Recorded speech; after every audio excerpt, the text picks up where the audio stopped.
the latest briefing paper that we've produced is looking at homelessness populations and rates of smoking there. And the title of the briefing paper is Tobacco Harm Reduction and People Experiencing Homelessness, a UK Perspective. The inspiration for this particular briefing paper really came from the pandemic period, when in London and a number of other places, there was a lot of work had to be done very quickly to try to deal with the population of people who were on the streets, needed to be brought in somewhere safe because of the COVID pandemic.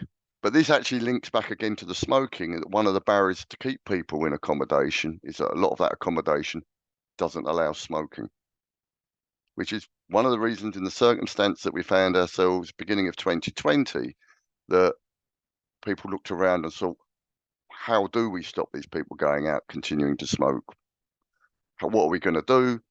And of course, some of the safer nicotine products came into their own in that environment because, hey, here's something where you haven't got to worry about a fire in your hotel or hostel or whatever. You've got much safer than that.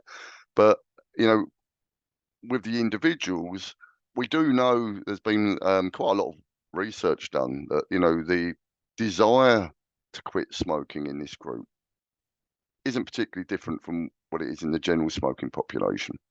I think it's important to bear in mind that actually the way they smoke is also at the very most hazardous end.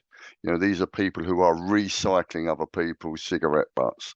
They smoke right down to the butt. So even with just the smoking, you've got very high levels of risk there. And obviously that links to a whole range of other potential health impacts as well. Where a lot of these people live and their other conditions that they're experiencing, you know, that the lung health for this group is appalling. So I think, you know, anything that stops them smoking or helps them reduce or stop smoking in the way they were, significant benefits from the off.